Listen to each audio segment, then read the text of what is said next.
Hello and kind of welcome back to the channel. So I thought I'd kind of give you a quick update. Kind of what's happened since the marathon and stuff. So let's get to it.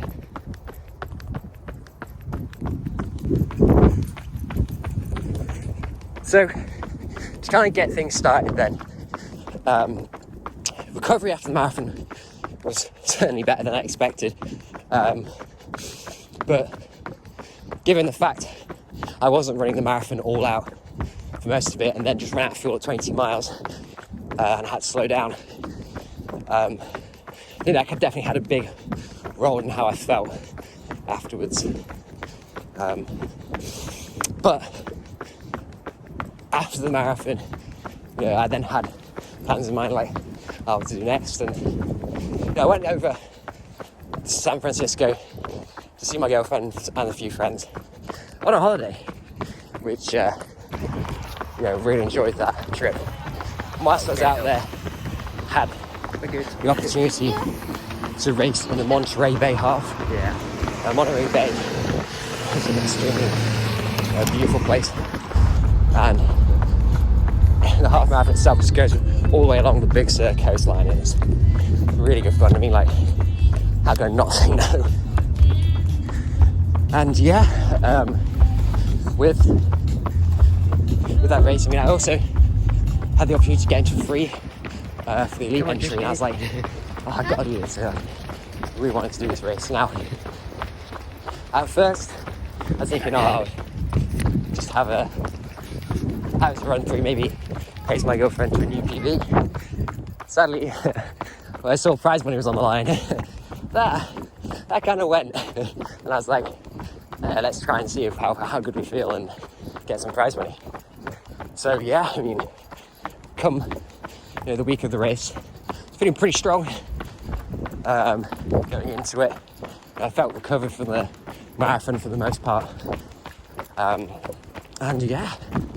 we kind of just went from there. And then come race day, planning, right, we'll just take it steady, see where things go and just progress it. And the race itself, the gun goes off. I mean, I almost sabotaged my own race in the warm-up. So too long of a warm-up and nearly missed the start. So that was my own fault, being such a muppet there. I mean, all to do with the toilet situation. And all you runners out there know what the toilet situation can be like before a race. And if you gotta go, you gotta go.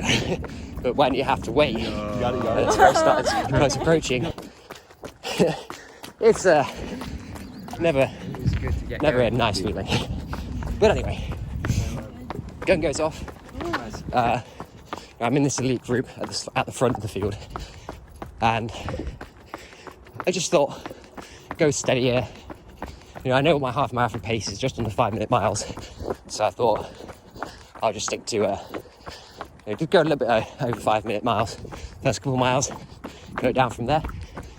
And what I did, so at the start, I think I was in like the top 10 or so. And after the first couple of miles, I started already catching people up who set off itself a bit quick. And I think from mile 5 or mile 4, I was in like 5th place. Then I picked up 4th,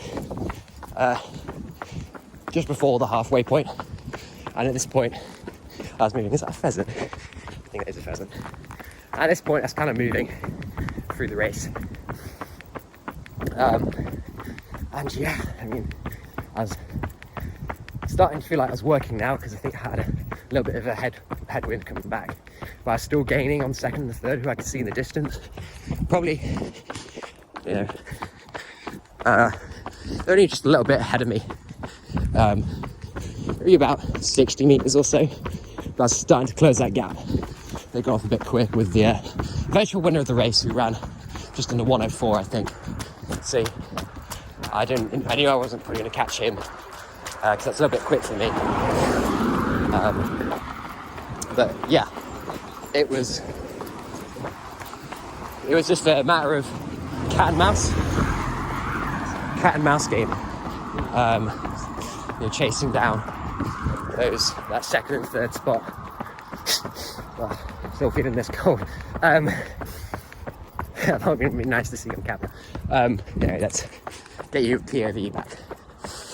But yeah, it was starting to close them down with this cat and mouse game now, and got to about mile, I think it was mile 12 or just before mile 12. Managed to catch up with third place and managed to pass him, and then I was slowly gaining on second. They were maybe 5 seconds ahead of me, and I was just catching over pretty much every stride, but I just ran out of road. I was really trying to kick hard towards the finish. My last 2 miles were my quickest of the day, but I just didn't have it in me. Especially 1 hour and 5 minutes and 50 thinking about the minutes from San Francisco. I'm doing fatigue, that's it. I just couldn't bring out a huge fast mile to finish off. But it was a good, solid race, regardless. Ended up coming home in third place, winning surprisingly the process. And yeah, I mean, the OG, Danny Scarveron, also had a very strong performance, very strong race. 2-minute PB. For Lap 9, 7:28. We're 9 miles into this right now. And yeah, I mean, kudos to Danny there, pulling that out of the bag. Raced that very well. And my girlfriend Trish, she had a strong race. She had a few mishaps halfway, but it was definitely tough for her.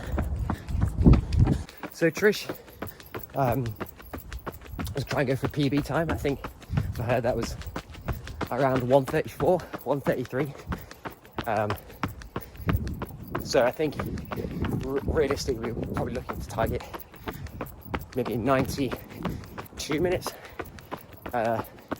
We just stay off the back of the 90-minute pace group and go from there.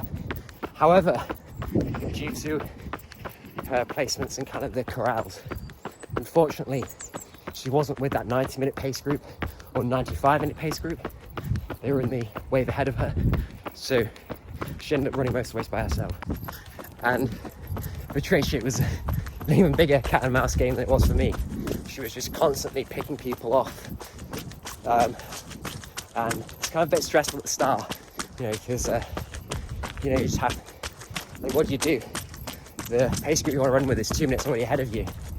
So you go off hard and just try and keep up with them, or just try and pick people off. And yeah, she kind of went for strategy between the two, which it worked in her favour, but yeah, it was definitely tough to race like that. I mean, yeah, it's never nice to have to run a race that way round rather than sitting in a pace group. Running in a pace group makes things so much easier. And yeah, there was a mishap that happened halfway. I think Trish just fell outside of her PB, but yeah, a strong performance regardless by her. Now, woo to you, dog. Now, with Trish, I mean, I'm hoping to get Trish more on the channel now, because I'm going to try and document some of her training, because she's now training for her first marathon in April of this 2025 year coming up. So, those of you kind of interested in marathon training, I want to kind of see her build up for it. I think Trish is, we're going for 3:30 time, sub 3:30 for the marathon. So I'll let you know what Trish is doing, try and get her on the channel a bit more, because I want to kind of broaden this channel out now, not just include my training, because I know, like, for some of you may watching, you think, how the hell could I ever run that much? How could I ever run that fast? So I want to kind of just take you through not only my running journey, but other people's too, who are very close to me. So anyway, back to it. So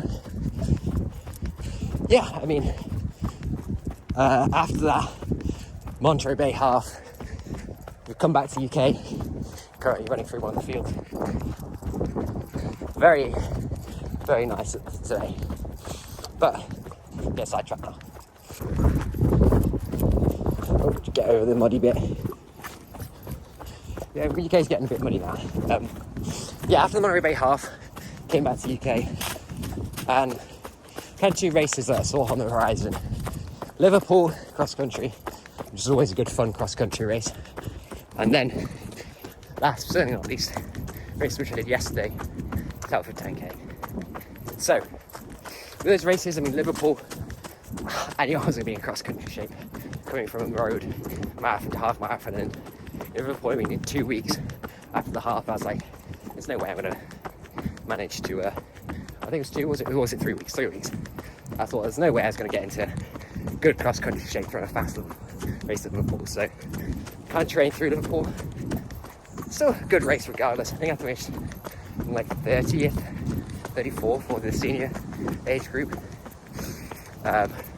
Mr. Jacob Can though, I think he's only a few spots for the European. So he had a very strong race. So for all your Jacob Can fans out there, yeah, Jacob's having a strong season so far this winter. But yeah, Liverpool kind of just training through and being. It's kind of very hard to go from half marathon training to all of a sudden run a fast cross country and then a fast 10k on the road. It's just it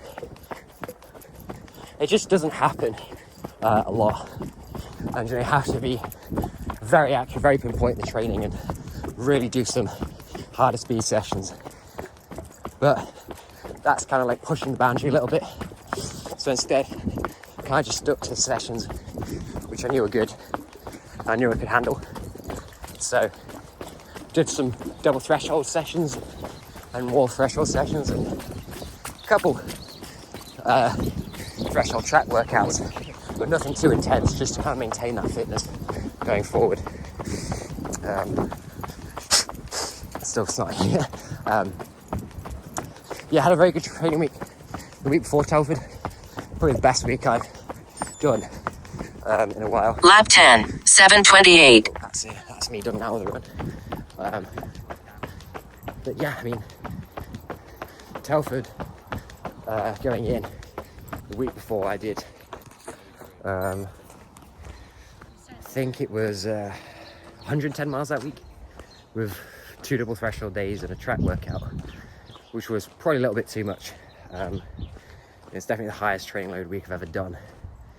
And yeah, I mean, I definitely was feeling it kind of earlier at the start of last week. The legs just felt a little bit tired. But so yeah, the legs definitely just felt a little bit tired. And then I think it was Thursday, started to come down with a bit of a cold and felt like absolute crap, which is never nice a couple of days before a race. And I was starting to taper down at that point too, so wanting to run good at Telford just to see where I was at. And then Friday was a horrible run, 8 miles easy. It felt so hard. But yeah, that was not fun. But Saturday I felt all right, and I thought we would go and race. And yeah, so raced Telford only yesterday now. Still, you probably not could tell already, I've got a bit of a cold. I'm cold going into Telford. Definitely just how weak I felt, the body. It affected me more than I thought those few days. But Saturday I felt okay and decided to go race Telford, and definitely glad I did. Definitely not feeling it too much today, but you have to adjust your expectations. I knew myself I was probably in somewhere around 29-30 10k shape or so, and I was going to start steady. I'm going to probably go for sub 30 10k pace, and then try and pick things up towards the end and go from there. I mean, Telford with a downhill start, I mean, it's very hard to start steady anyway. First mile was like 4:40 or so, but then kind of settled into a good group. Was working away. First 5k was like 14:45 or something. So I was definitely feeling kind of okay at that point, feeling confident, and then yeah, just kind of kept pushing on. And then the fifth mile of the race, that was kind of a bit of a slow one. I mean, there was a turnaround point with Telford, and it's definitely in the group I was in. It was a pretty big group. Easily lost like 2 or 3 seconds there each time. But yeah, I mean, after that 5th mile, I was just like, right, got to go for it now. 6th mile was my second fastest mile of the day. After that downhill 1st mile, and yeah, I mean, ended up running 29:45, so wasn't not too bad, but slower than what I've ran before. But given I'm not in peak 10k shape at this time of year compared to other years, and the fact that I'm still not 100% with this illness, it's not too shabby. But yeah, definitely need to improve the fitness. And I think what's kind of highlighting to me now is, I mean, I've just got to the point where threshold running just isn't going to cut it. That's what's really going to get me kind of that improvements in race times or bigger fitness increases. I think you can only do so much running at threshold. So yeah, I mean, I've done so much double threshold runs. I mean, I've come off marathon, half marathon training, that realistically speaking, I need to do more stuff at the higher intensity ends, because I think I've reached a point now where my VO2 max and lactate threshold are so close together that I need to push up my VO2 max again, and let the lactate threshold come up too. So I think it's back to getting some speed together now. And yeah, it kind of brings on me to training talk this week. But I'll catch you back inside now, because I've had enough of walking, and it's time to cool down after this run. Okay, so we are back from the run now. Done some stretches, cooled down and stuff. So just 10 miles easy this morning after the race yesterday. But yeah, we are now starting kind of like a new training block, kind of headed for 2025. So be a lot of kind of back to kind of base training in the next couple of weeks. January, I'll be doing a hell of a lot of cross-country races, and maybe a little bit of February too. But then we'll kind of then be putting some injection, more specific stuff to then run some, again, a faster half and faster 5k, 10k, but need this reset. So specifically, we'll start with periodization in the training now. I'm not going to be doing double thresholds for the next couple of weeks, and probably won't be doing them in January with all the cross-country races going on, and especially with our looking at targeting some really good quality cross-country races out there. Looking to take them quite fast, or take them hard. You would say cross-country races in the UK generally aren't fast, but they can be hard.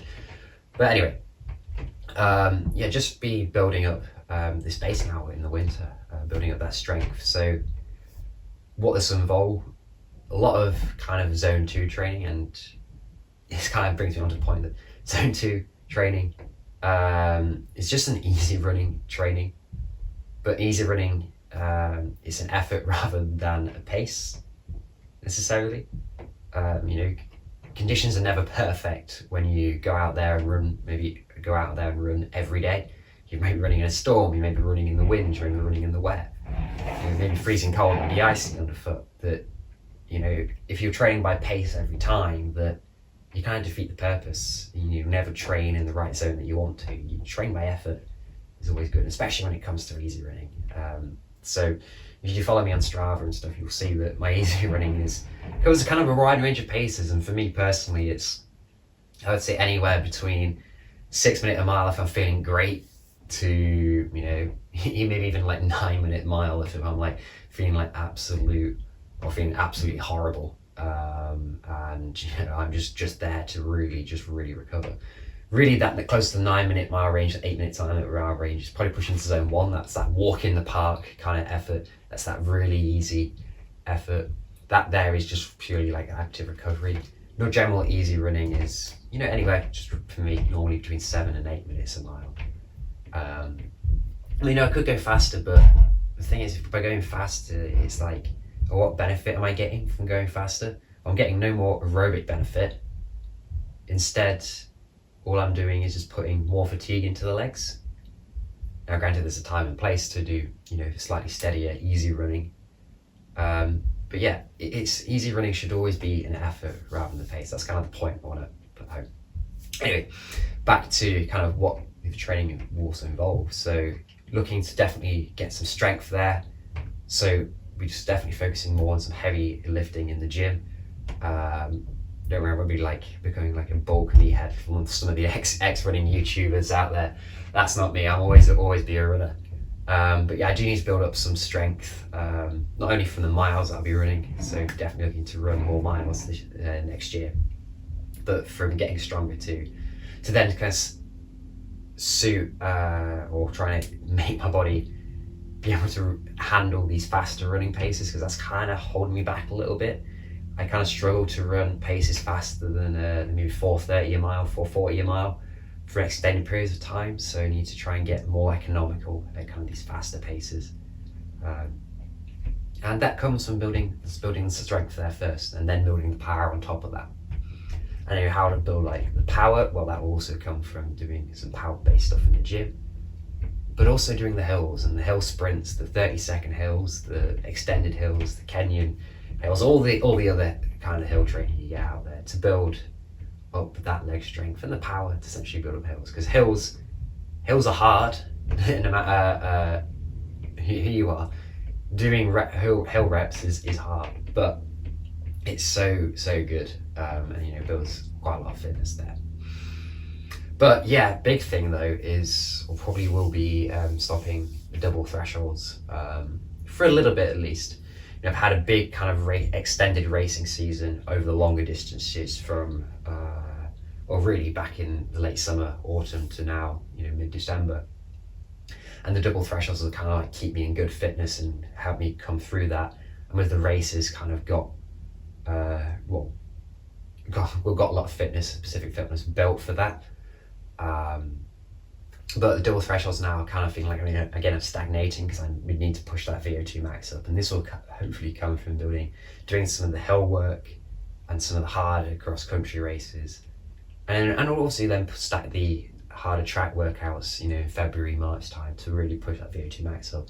And then we could maybe start introducing some more double thresholds again. But the double thresholds for now really need to put them in the back seat, just so we can then kind of focus on building up my whole fitness and building up that speed again. Anyway, yeah, that's kind of like the training talk, like kind of going ahead. Kind of the specifics to kind of the channel. So I know I haven't been very consistent, I haven't been very good the past couple of months. Quite a lot of stuff on. I wanted to go full in with all these races that I've been doing, all the training. But I'm hoping to get better. Kind of a hard thing for me is I do film all of this with a phone, and it is hard filming with a phone. If you ever ran with a phone before and tried to film, trying to film yourself too, it's very, very hard to do that. So I'm hoping to kind of invest in kind of cameras and stuff, and I really want to kind of grow this channel out there to more runners, make it appealing to all runners. So that also kind of brings me on to the next point, that although specifically, I could do the London Marathon this year, I could get free championship entry, I won't be doing London Marathon because, it's kind of tough. It's going to really show to me that I need to work more at this higher intensity, faster speed end. And there's so much more work needs to be done there before I can really jump into the longer distances. So, work on your weaknesses before your strengths, and then work on your strengths to then become strong. But anyway, Trish, my girlfriend, will be running her first marathon this year in April. So I will be training up for that. Goal at the moment is to run a sub 3:30. So I will kind of update her training, get her on the channel, discuss kind of the training that she'll be doing. And yeah, if there's anything else you also want me to talk about on the channel, let me know, from my running background or running experience, or anything questions you have running related or anything else related.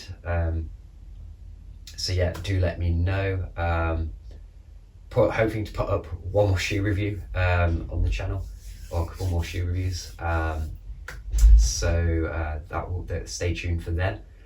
And yeah, I mean, just the only other thing is we'll probably also with Trish she's looking to do a sub 20-minute 5k this year too. So I know that's kind of, you know, a lot of runners out there may not be running, you know, we're looking to run a sub 30 10k or sub 29 or get to that kind of elite level, but just want to become a faster runner and just, you know, try and break 20 minutes in the 5k, run a sub 3 for the marathon. You know, running those kind of times, because I know that's what a lot of runners are more around there than running, you know, sub 30 for a 10k or sub 15 for a 5k, and sub 220 and a half, sub 220 in a marathon. So I kind of want this to make this channel kind of a resource and a knowledge base for all runners out there, and to kind of just take inspiration from. So that's kind of like my goals kind of moving forward, and yeah, I will get better at this, and I'll be held accountable for this too, because I think 2025, you know, I'll try and minimum do at least one video a week. You know, some weeks I may be struggling for time, but you know, especially at the start, whilst I have the time, you know, I'll try and get his videos out as often as I can. But yeah, that's all I have to say. I hope you've enjoyed this video, and stay tuned for more. Thanks for watching, and yeah, see you in the next one.